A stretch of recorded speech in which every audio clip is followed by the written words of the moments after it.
Նոյեմբերի 11-ին մեկնարկած ազգային ժողովի հերթական քառօրյայի այսօրվա նիստում քննարկում է 2026 թվականի պետբյուջեի մասին օրենքի նախագիծը։ Նիստին մասնակցում է նաև Նիկոլ Փաշինյանը։ Խորհրդարանում բյուջեի նախագիծը ներկայացնելիս ֆինանսների նախարար Վահե Հովհաննիսյանը հայտարարել է, որ կառավարության աշխատանքի իրական արդյունքը ոչ թե նրանց ընտանիքների բարեկեցությունն է, այլ բյուջեի եկամուտների ավելացումը, հայաստանցիների բարեկեցության բարձրացումը։ Նա հավելել է, առաջին անգամ բյուջեն քննարկվում է խաղաղության պայմաններում։ Խոսելով իրականացված ներդրումների մասին նախարարն ասել է, այսօր մեր կառուցած դղյակներն ու պալատները, դպրոցներն ու մանկապարտեզներն են, լավ աշխատանքի իրական արդյունքը բյուջեի եկամուտների ավելացումն է կամ նույնն է թե հայաստանցիների բարեկեցության բարձրացումը։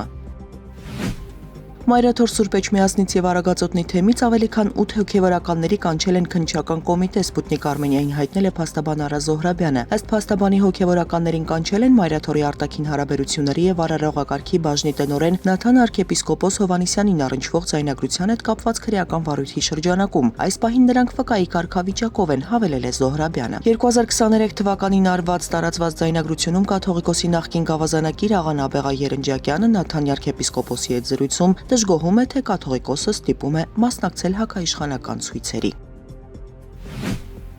Թուրքիայի պաշտպանության նախարարությունը հաստատել է, որ Վրաստանի տարածքում C-130 ռազմական ինքնաթիռի կործանման հետևանքով զոհվել են դրանում գտնվող բոլոր 20 զինծառայողները։ Օդանավը կործանվել է 3 Ադրբեջանից Վրաստան թռչելիս։ Աղետի պատճառներն ու հանգամանքները դեռևս հայտնի չեն։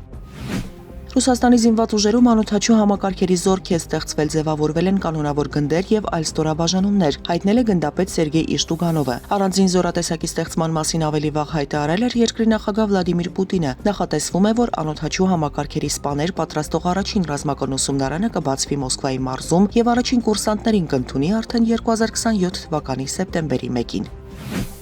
Այս պահին երկրի վրա տեղի է ունենում շատ ուժեղ մագնիսական փոթորիկ, հայտնում է հիդրոօթերոթաբանության եւ մոնիտորինգի կենտրոնի տնօրեն Լևոն Ազիզյանը։ Գիտնականներն ավելի վաղ հայտնել էին, որ Արեգակի վրա տեղի է ունեցել 2024 թվականի հոկտեմբերից ի վեր ամենահզոր բռնկումը եւ նոյեմբերի 12-ին հզոր մագնիսական փոթորիկը կհարվածի երկրին։ Նոյեմբերի 13-ին այն աստիճանաբար կթուլանա, իսկ 24-ից 27-ին սպասվում է երկրորդ ալիք, հնարավոր է թույլ փոթորիկ։